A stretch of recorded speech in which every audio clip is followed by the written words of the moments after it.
if you put a deer in a field with a fence around it, and that deer never watches another deer jump a fence, I see where you're going. it doesn't realize that it is capable of jumping so much higher.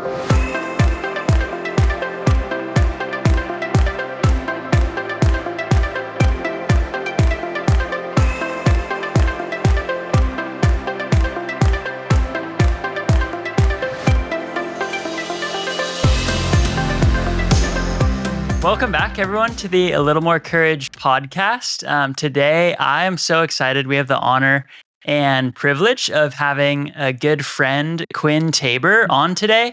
Quinn, you are one of the biggest dreamers that I've ever met. You recently received the Forbes 30 Under 30 award for your company, Immerse, which you are the CEO and founder of, which is a virtual reality and language learning company with a mission. And I'm just so inspired by your life and so excited to have you on today just to have a conversation about what you've been up to and how things are going. So thanks for joining us. Oh, thanks to both of you. This is a huge treat. Yeah, well, we just wanted to jump right in and start off with hearing a little bit about your story. Tell us where you're at, what you're doing now, and where you've been. Yeah, absolutely. So let's see. I'm in San Francisco, run Immerse. We're Meta's preferred partner for language learning in the metaverse. It's kind of a crazy tagline. So cool. I know. Yeah, we've got like 43 employees, kind of based all over the world. Have big partnerships in places like Japan and Korea and Mexico. And I was in Saudi Arabia like a month ago, meeting with the Ministry of Education. All of these like really fun, serendipitous adventures, but I think it really connects more dots when you know more of my background. My parents have worked both in faith-based work and like international development work in the Middle East and Africa. So as a kid, I grew up out there, and even both my sisters, they're really engaged in that part of the world. So it's kind of this family affair. I went to Pepperdine, studied economics with the hope of getting into like some kind of economic development internationally. I spent 3 years working with Syrian refugees, actually, like fresh out of college, and lived on the Syrian border, traveled to like 50 countries. And that's where I got the idea of like, wait, language learning. It's the key that unlocks access for so many people, both visas and education and employment, and just life change overall in so many different facets. Yeah. And it was right at the inflection point where VR was taking off. So that's kind of the like broad brush strokes of what leads me to thinking I was going to be living in like a Syrian refugee camp for a long time. And now I work in Silicon Valley and hang out with tech executives. So it's definitely been a roundabout but fun adventure.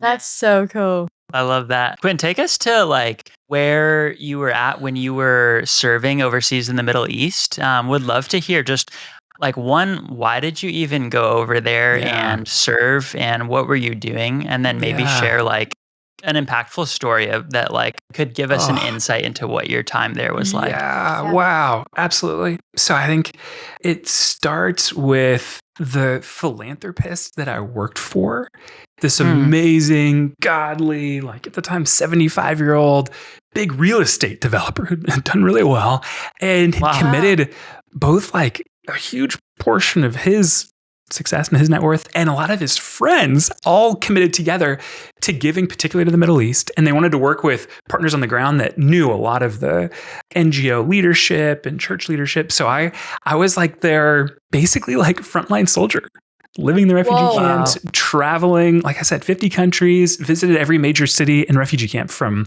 Morocco to Afghanistan, like kind of the full gamut of that region. And then we both either invested or donated to like 185 different organizations in the region. So getting to steward that capital was something I was really motivated by.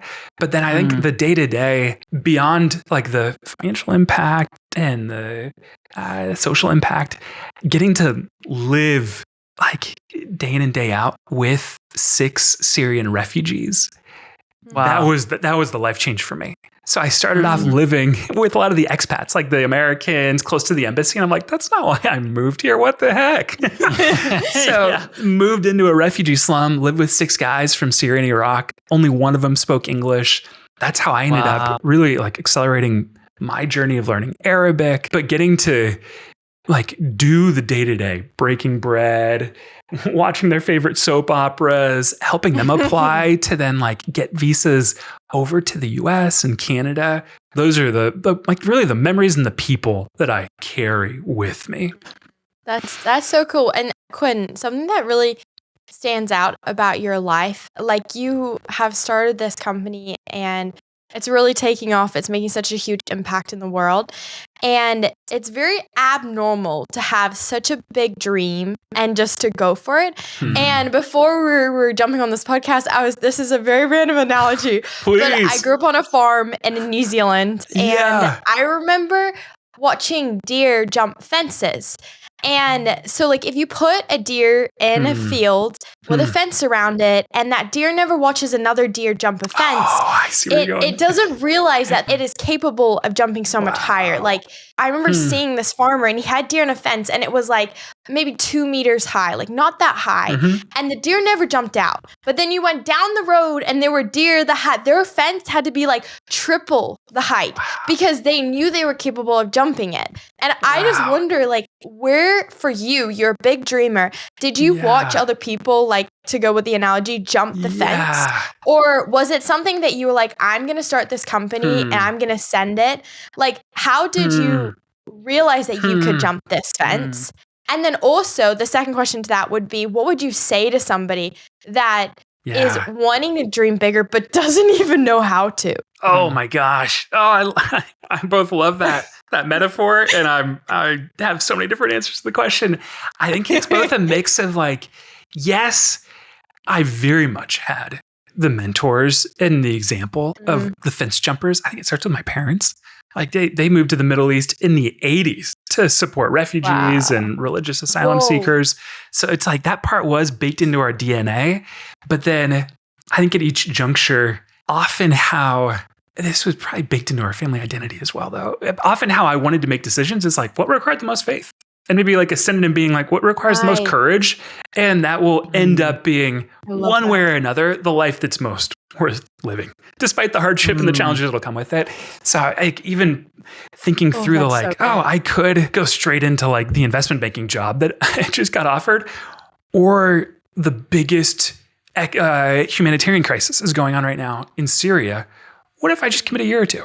And that's the one that will take so much more courage. I think it's the same with starting a company. Huge amount of courage and faith required.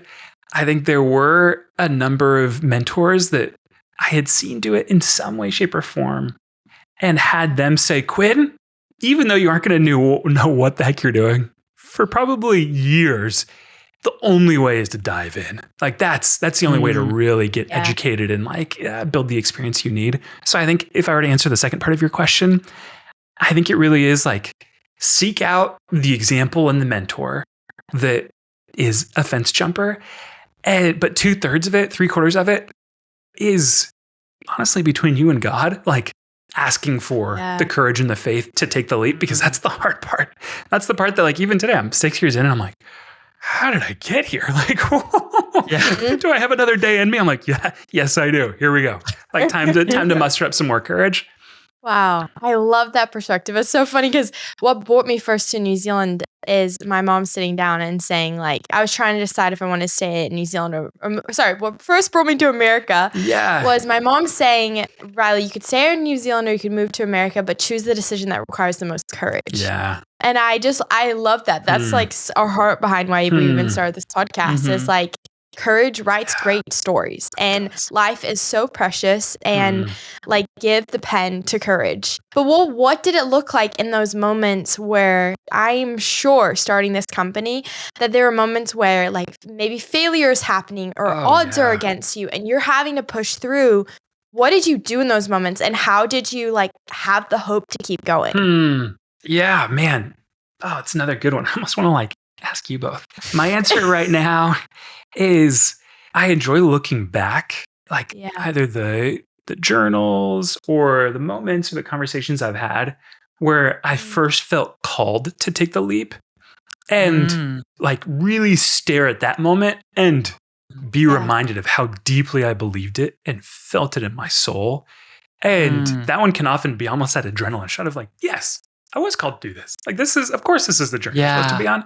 So almost building, like if you were to look at my journals, I try to almost build these little memorials around the moment Love that. of like, okay, how can I go back here and revisit it and like re-galvanize that inspiration? So I think that's been a big one for me. I think probably the only other ones that really like leap to mind are so much of my day-to-day encouragement comes from other fence jumpers or other faith leapers or whatever you want to call it. And I want to surround myself by those types of people. I think that was part of even why I wanted to move to San Francisco so bad, is I wanted to be around people my age that were taking the leap often. I'm like, okay, their second company just crashed and burned and they're starting a third. Like that's so epic. Oh my gosh. Yeah. But even like if you look at the types of friends that like me and Jack have in common, Adam, Goff, total like entrepreneur at heart, big dreamer. And if I'm feeling down, even though he's in a totally different path or different industry, I'll call him and hear what he's dreaming about and the crazy projects he's spinning up. And I'm like, that's what it's about. Like, yes, you don't know it, but that was the little like fire I needed to kind of take on the next day. That's really cool.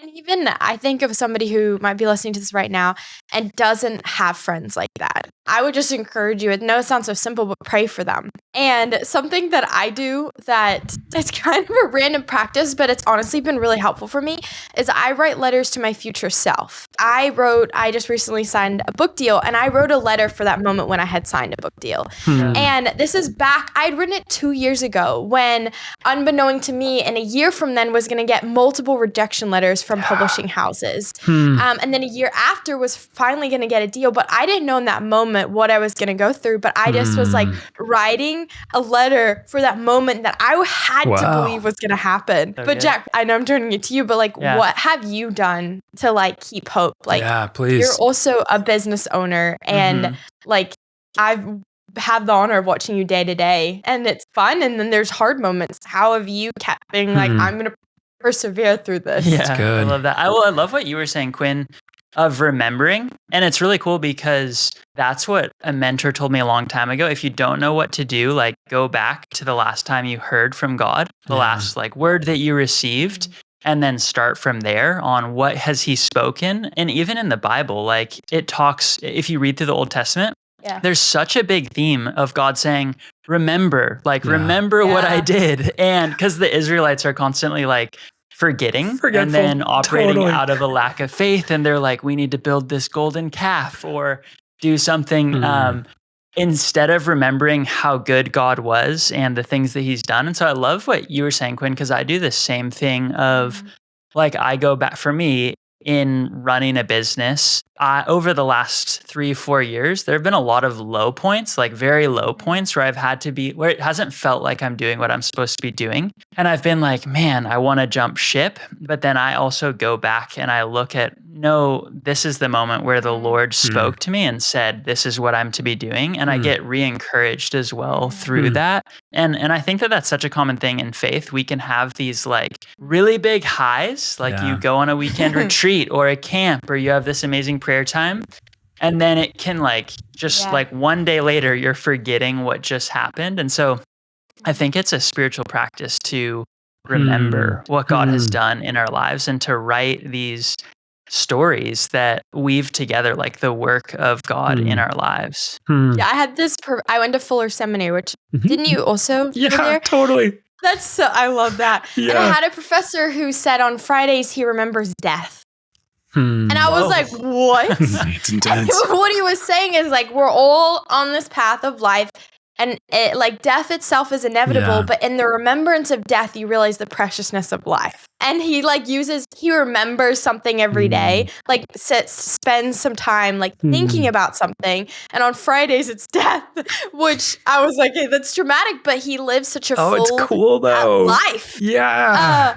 And I was also thinking as Jack was talking about seeds. Like you plant a seed, and for so long the seed is in darkness, but the seed has to keep pushing through and like growing, and then finally imagining that moment when it breaks the earth and it comes into life. Where like the people that are listening right now, where it feels like you're that seed in darkness. Like I just want to encourage you, like keep going, keep growing, keep pushing, because there's gonna be that moment when you're gonna break through.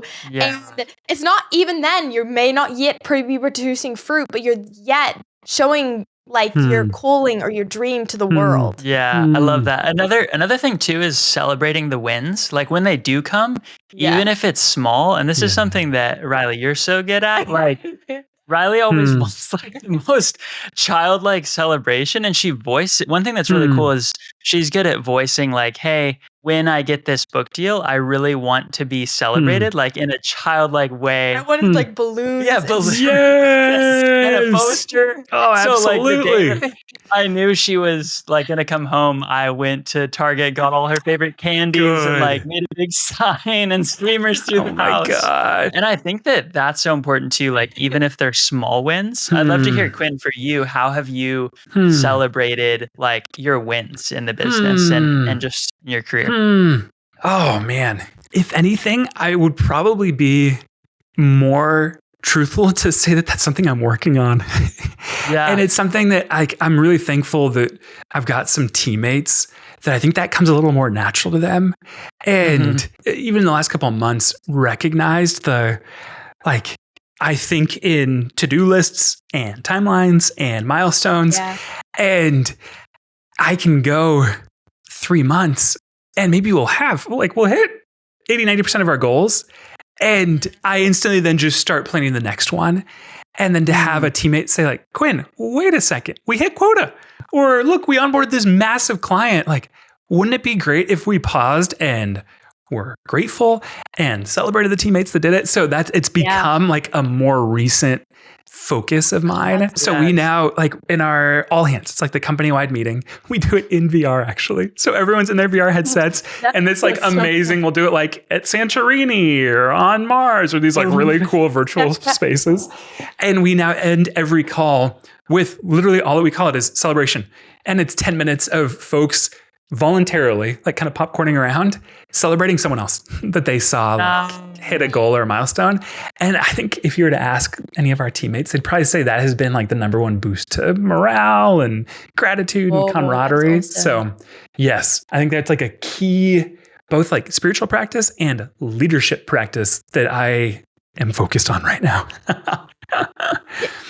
And as you were talking, I was thinking, you get things done. Like, you're like, we're going to set these goals. We're going to get them done. Game time. Totally.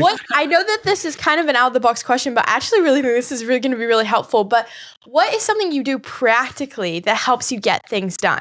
Like, imagine somebody who's wanting to start a business and they're like, there's so many. I want to set goals. Like, do you, Monday morning, you writing a list of your goals? Or what's one thing that you do? Oh man. Oh, okay. One thing is hard. Like or multiple we have things. No, totally. Yeah. So we have like a system called objectives and key results at a company level that we use that's super powerful. And I like highly recommend it. I think for me, it's maybe the thing I've been working on the most lately is time blocking and making sure that if there's like 1, 2, or 3 things I need to get accomplished that day, I put on the calendar and I do not disturb during that time. Because I'm just always getting inundated with like, oh, here's the Slack ping and here's the email and this investor wants to talk. So I'm fighting for my own attention. And so is everyone else. But I think that's probably the biggest thing in the last like recent past. So like, okay, here's a 2-hour block of focus work and I need to get these 3 things done before I like exhume. I leave that focus time and then can start kind of putting out fires. I use something called the Pomodoro technique. I don't know if you've ever heard of it, but it's super simple. You just set a timer for 25 minutes and you're focused on one thing and you're not getting distracted. It's helped me write like chapters of a book. Just sitting there and being like 25 minutes, I'm focused in. Yeah, that's so good. Yeah, I'm curious, Quinn, on that. What you would say, like for me, when I first heard about what you were doing with Immerse, it was like, this is such a big vision at the beginning. Like it was before VR was even really a popular thing or something that many people knew about. And you were like, I want to start a virtual reality language learning company. And when you would say that, people, I'm sure they'd be like, okay, that's cool. Quinn. Because it sounds so far out there. And I do think that's one of your like biggest gifts is being able to have such big vision and then to break it down practically. I'm curious what you would say to the person. I'm sure we have people listening that as they've been listening, they're like, I have this dream, whether it's a business or to write a book or some kind of organization or something that they want to become more of. What advice would you give to that person who's like at the starting grounds for how to cast vision, but then also practically how to begin movement? Oh man, it's another one that I've like a dozen thoughts just leap through my mind. I think the one that I've been thinking about recently that I'm enjoying a lot is, at the end of the day, the best leaders, like either you could call it the best salespeople, or like I would almost call it the best like evangelists for their vision. And there's this interesting switch that happens when you go from like keeping that vision to yourself, or maybe just one or two friends, to actually forcing yourself to tell everyone about it.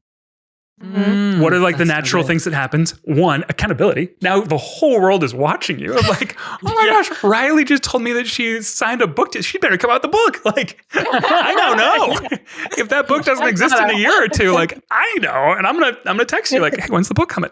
Tell everyone.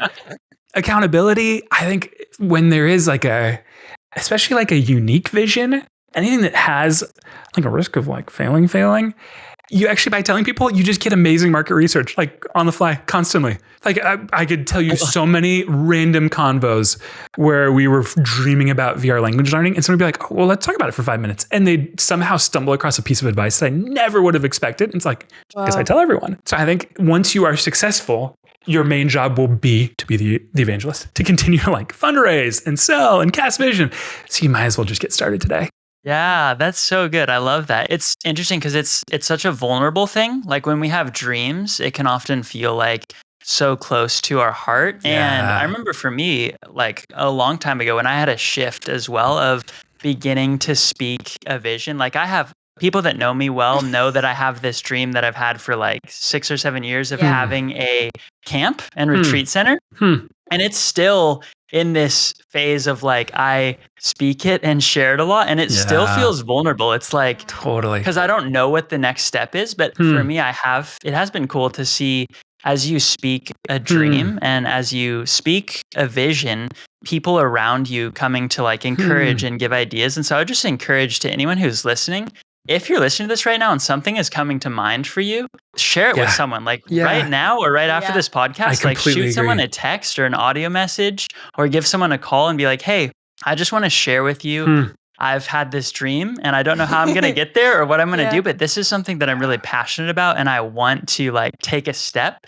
And so today, take that first step of just sharing with someone like Quinn is saying, because it's so powerful when we invite other people in, because you'll find that more people than not actually want to support you and encourage you and figure out they know someone who can help you meet the person that is going to be able to open the door for you to accomplish your dream or vision. So I just encourage you to take that seriously. It reminds me on the other side of the coin, if someone's sharing a vision with you, to like, Jack crushes it on this. Like if anyone like shares a vision, no matter if he doesn't understand it or not, or like, you know, if it's your area of expertise, he's like, let's go, like piping people up. Go. It's like so good to be a dream champion of others.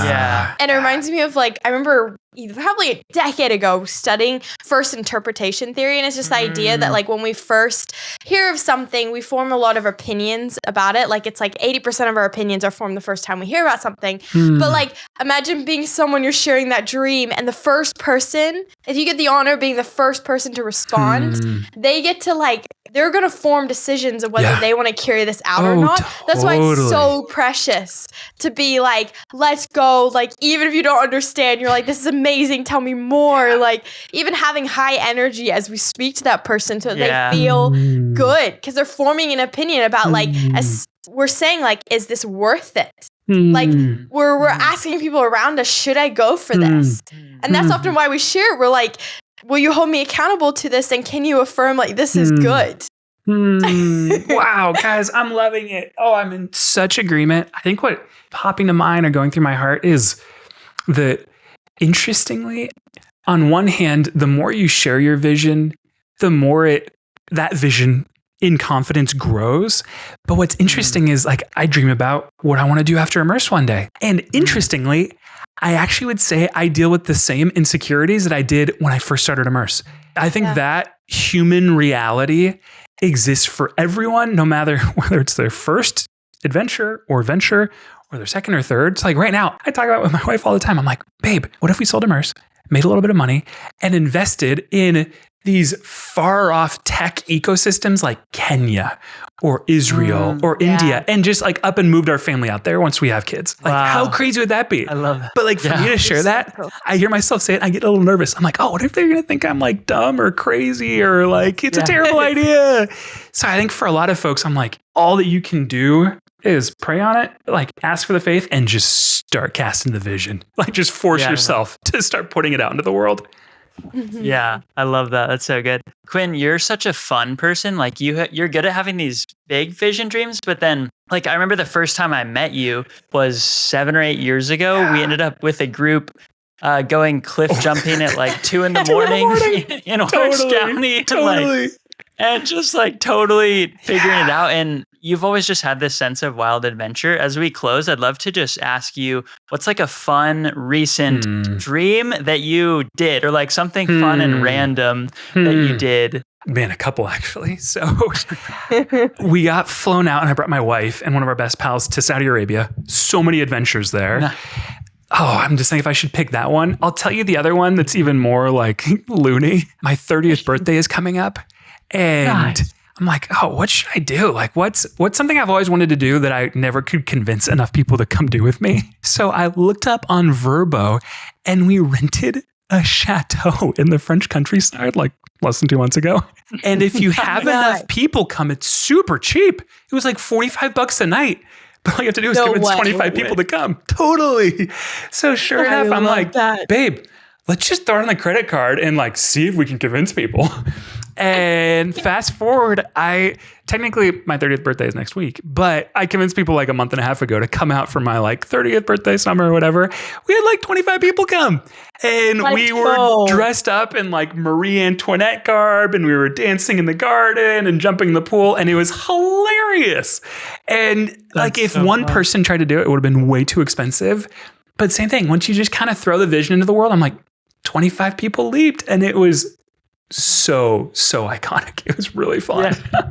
I love that. That's amazing. Quinn, well, thank you so much for joining us today and just encouraging us about your dreams and how to dream big. And we want to encourage anyone that's listening to take that first step. Last thing is, Quinn, where can people find you? I know you have Immerse. This is where people can begin learning languages, but tell us where people can. I'm the only Quinn Taber on the internet. So type in my name, Quinn with 2 N's, Taber, like most active on Instagram and LinkedIn and a little bit of TikTok. And in theory, Facebook for my grandma. So those are my main places.